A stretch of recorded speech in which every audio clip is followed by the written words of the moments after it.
Живеели си сега заедно един мъж и една женичка, животът им бил уникален, всичко им било перфектно с изключение на едно нещо. Всеки път, когато жената сготвила нещо, мъжът се е намирал мана.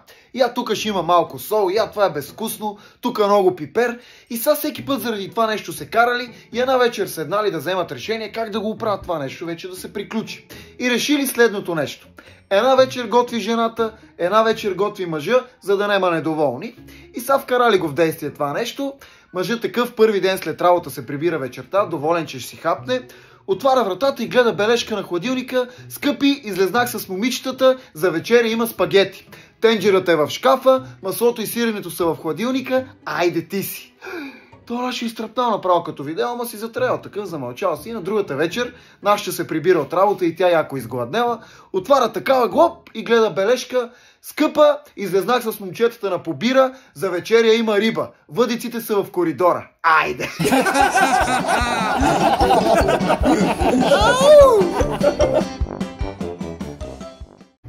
И едно бързо включване от нашите тигри и тигрици от Артане Стато Студио. Татуировката ми е тук що готова пресничка. Да ви кажа, тук може да си направите всеки татуировки. От голяма до малка, надписи, какво ви е кеф. И даже може да си ги премахнете с лазер напълно безболезнено. И сега по традиция тук да влезнем с един виц. Сега бай Иван бил портиер в едно министерство и сега като по-беден човек, нашия тигър такъв си носи храна от вкъщи и си донесе от цаца да си хапва. И сега мина един министър и му вика: гледай сега, батинка, утре ще идва делегация, махни я тази цаца тако, сега да не се изложиме тук, нали? И на другия ден идва делегацията, всичко точно, минава министъра, гледа бай Иван си намазал филия с черен хайвер, всичко 6. Тръгва си делегацията, министърът отива при него такъв и му вика: бе, бай Иване, откъде пари за черен хайвер, бе? Па бай Иван го погледнал такъв и му казал: черен хайвер, бабата цяла вечер маха очите на цацата.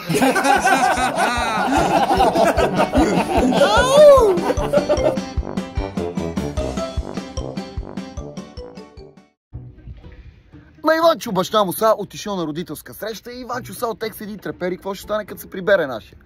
Прибира се са баща му, седа си на масата, отваря YouTube и си пуска на Николина Чакърдъкова "Сватба е" и се провиква такъв: сине, донеси рекията, яла да ти покажа нещо. Иванчо такъв носи рекията, трепери, отива при него и вика: тате, какво казаха на родителската среща? Па баща му такъв поглежда към YouTube и му вика: видиш ли сина ония как бие с стопана? Те такъв бой те чека.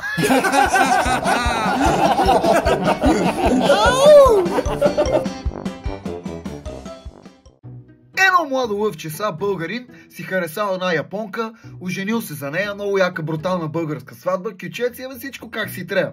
И са след сватбата нашия отишъл да живее при нея в Япония. Минало се време, минала се една година и нашия решил да си покани българите приятелите на гости в Япония, да видят нашия са как живее той. Дошли на гости тия, вечерта седнали да вечерят, по едно време японката се излетела от другата стая, извадила си боската и почнала да пръска навсекъде млеко.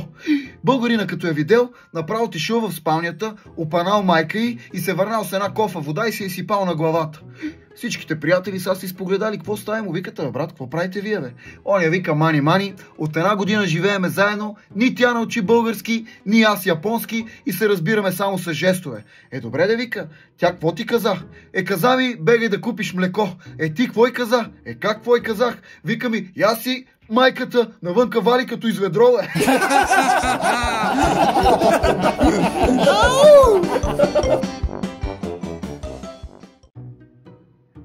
Иван и Киро са били много добри приятели и нашите двама тигри са живеели у Враца в един блок заедно и то на 7-я етаж.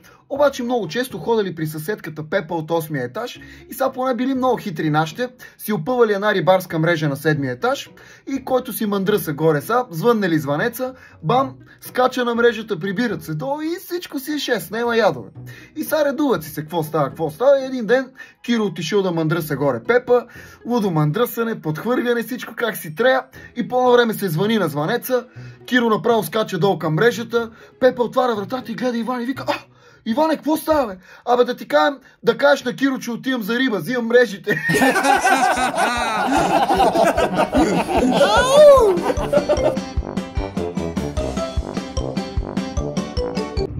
Решил бате Кирчо сега да си купува нов диван, отишъл в един магазин, разглеждал един час, харесал си един, ама най-тузарския, най-готиния диван, платил го нашия, закарали му го пред входа И сега с 300 клизми дърпал, теглил, вкарал го по стълбите до пред вратата и сега вече ще го вкарва вътре в апартамент. Дърпал през вратата, обаче дивана заседнал по средата. Един час дърпане, няма, заседнал по средата и това е. По едно време гледа съседа Пешо, такъв слиза по стълбите, го вика: бате Пеши, удари едно рамо с този диван, че направо откачихме. Он е казал: нема, ядове и пошали са. Един час дивана не мърда на никъде и вече полудели, няма какво се прави, дивана заседнал и това е. И то Киро такъв казал: бате Пеши, заеби, вика, този диван няма да го вкараме и това е. Па то се обърнал и казал: ма ти искаш да го вкараш ли, бе?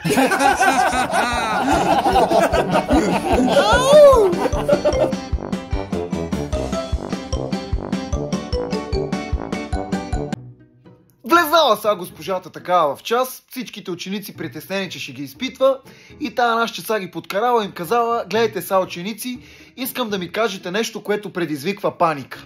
И всички са почнали да се оглеждат и тая ги подкарала Жорко и той такъв: земетресение. Браво, Жорко, шестица. Стефане, ти? И той: пожар. Браво, Стефчо, шестица.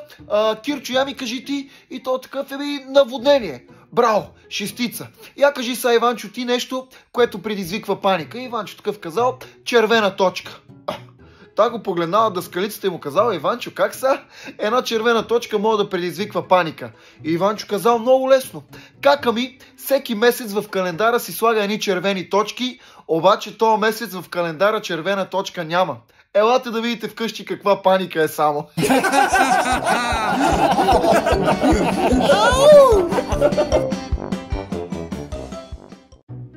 В едно далечно село са двама съседи, копат си градинката и по едно време единият такъв се провикнал на другия: Пешо, беге до магазина, вземи лекво мезе и ела у нас да пукаме ракия. И то нашия са малко му тревал, такъв надъхал се, отишъл, вземал мезенце, всичко точно, връща се са такъв, оня го чака на портата, влизат в двора, ходят такива и по едно време това видел петела му, обикаля с гащи и вика: бе, батинка, какво става, бе? Вика: то петел, що е с гащи такъв? Абе, мани, да ти разправям какво стана. Жената вчера взела да вари бульон, като го разсипала, па попарила петела, остана по гола трътка и сега да не му е студено и му уши едни гащи. И той такъв се зачудил и казал: добре де, те не му ли поръснаха нови пера нещо, нали? Такова е това. Вика: абе, мани, вика, те му поръснаха нови пера, ама знаеш какъв кеф е да го гледаш как с едното крило държи кокошката, а па с другото си сваля гащите.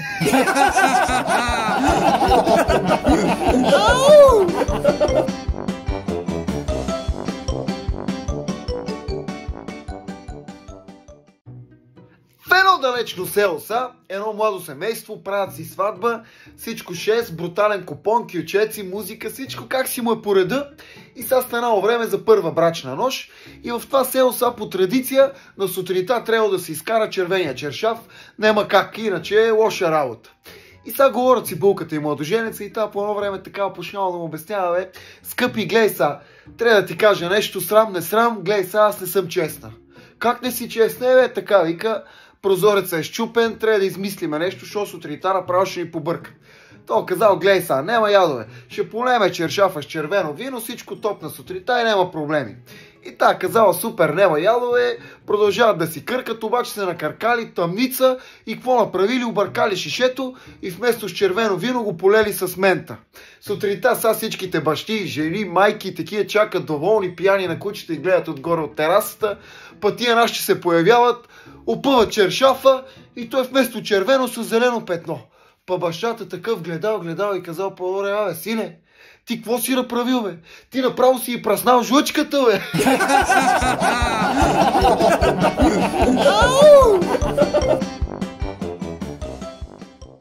И едно бързо включване, както обикновено, традиционно дигаме настроението с един готин виц. Са лятно време, жестока жега пред една болница, мъже купчина яко се събрава, жените им раждат, нашите викат като ненормални: Марийке, покажи детето, бе! Сашке, целувам те! Дафинке, момче или момиче! Иванке, покажи бебето, бе! И изядат яко. И са измежду тех по едно време един здравеняк, ама яко нацепен, изпоботал ги такъв, погледнал нагоре и се извикал: Иване! И тия са всичките пошали се оглеждат какво става. Па то нашия пак: Иване, бе!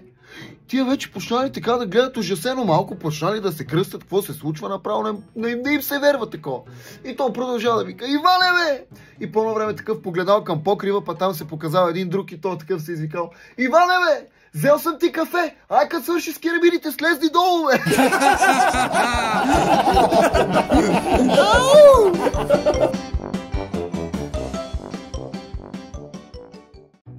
И едно бързо включване, дигаме настроението както си ни е по традиция. Са японците измислили един часовник, който бил уникален със следното нещо: всеки път като чува псовня и прескачал с 1 час напред. И сега чудили се нашите как да го тестват дали работи хубаво и решили първо да го сложат в един японски бар за 24 часа. Оставили го нашите, отива след 24 часа, гледат часовника, прескочил само с 2 минути. Доволни нашите, работи. Решили сега да го тестват и на друго место. Занесли го в Англия в един бар, оставили го за 24 часа, отива след 24 часа, гледат часовника, бам, прескочил с 5 минути. И сега обаче трябвало им още един тест, нали, така да са сигурни, че работи хубаво, и решили да го оставят в един бар в България. Оставили часовника, връщат се след 24 часа, какво да видят, часовника го нема. А тук, там, нема го часовника. Отишли сега при бармана и му викат: извинявай, тук да си виждал, вчера оставихме един часовник. Па бармана такъв чисти чаши и казал: ма това часовник ли бил, бе? А ние се зачудихме тук за чии ни беше то вентилатор, бе.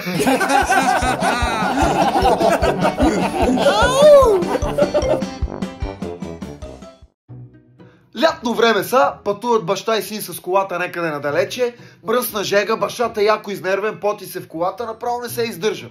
А детето такъв през 2 секунди, като види спрела кола в нивите, и вика: Тате, тая кола що е спрела там? След малко пак видят някоя кола в нивите и пак: Тате, тая кола какво прави там? И така през 2 секунди.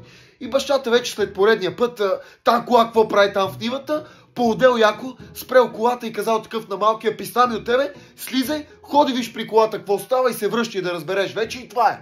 Малкият такъв казал: добре, слезал, отишил да види тази кола, що е спрела в нивите, след малко се връща такъв, рита камъните и си мърмори нещо и се приближава и вика: права беше баба. Влезнал в колата и се затворил. И тръгнала са колата и бащата любопитство: са какво е права бабата? Зачудил се такъв и казал: добре де, айде кажи ми, какво е права баба ти? А малкият такъв се обадил отзаде и казал: права беше баба, като казва всеки път: гащи немат, кола си купили.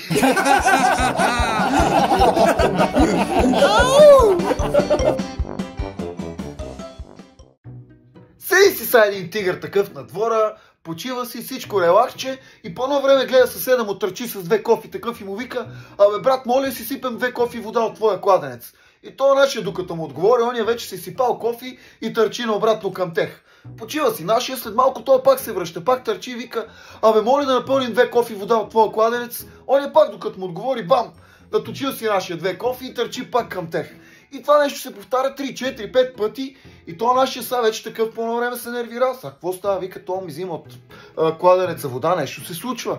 И търчи то с кофите и то му вика: чакай бе, какво правиш бе? Нали имаш кладенец? За какво взимаш само вода са от моя кладенец, нали? Па то го погледна такъв и му казал: гледай бе са, тъщата падна в моя кладенец, па водата изстига само до кръстата, взимам от твоите да долеем малко бе.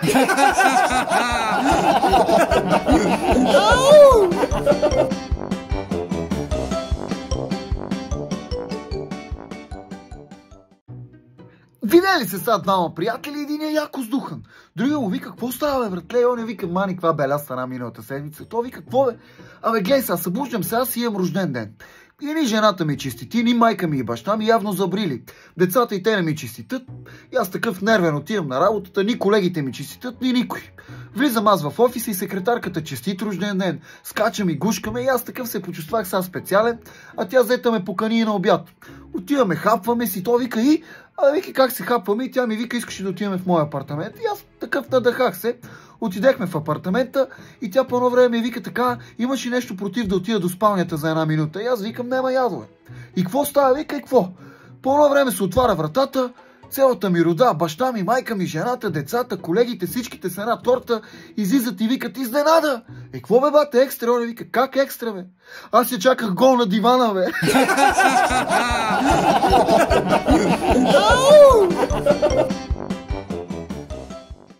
Един тигър са от Врачанско се запознал с едно девойче, ще излизат на първа среща, отишъл нашия да я вземе с колата, всичко точно, лафат си и там по едно време му казала, знаеш какво, да ходим тук малко до гората извън града. И нашия естествено такъв се надъхал, карана там, спрели в гората и сега се почнали едни целувки, едно натискане и вече нещата тръгнали да върват към интересно. И та само по едно време казала, чакай, май пропуснах да ти кажа, че по принцип съм компаньонка и едно мандръсана ми е 20 кинта. Той такъв я погледнал, замълчал си, направо и обърнал хастара, едно жестоко мандръсане, направо се прибили. Стъкла, потни, всичко жега. И седат сега накрая, той нашия запалил една цигара, мълчи си такъв, седнал на шофьорското место, тая го гледа, той не тръгва. И му вика така, аре бе, вика, какво стана? Нема ли да тръгваш към града? И той такъв я погледнал и казал, знаеш какво? Аз май пропуснах да ти кажа, че по принцип съм таксиджия и до града ми е точно 25 кинта.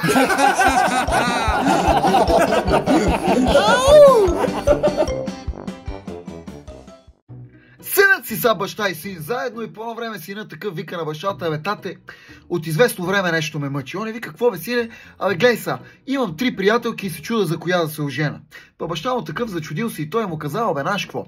Ще ти дам 3000 лева, раздай на всека по 1000, изчакай няколко месеца да видиш какво ще направят с парите и така ще вземеш решение какво да направиш, нали, за коя да се ожениш. Речено сторено, дал му кинти, он я ги раздал, виждат се са след 3-4 месеца и той вика на сина, кажи сине, какво стана? Абе, гледай са, първата й дал 1000 лева, тя си купи бижута, парфюми и това беше. Втората, вика на втората й дал 1000 лева, тя си купи смартфон, ама ми купи един и на мене. Добре бе, а третата й дал 1000 лева, тя завърте бизнес с тех, направо ги умножи многократно, че чак вече има фирма и сам ме кани за съдружник. Добре де, ти коя избра? Много ясно, че третата. И бащата са такъв доволен, вика, ето сине, видя ли, че успях да ти помогна? Кажи ми са, каква е поуката, защо избра третата? И он е такъв казал, как що избрах? Защото има най-големи боски.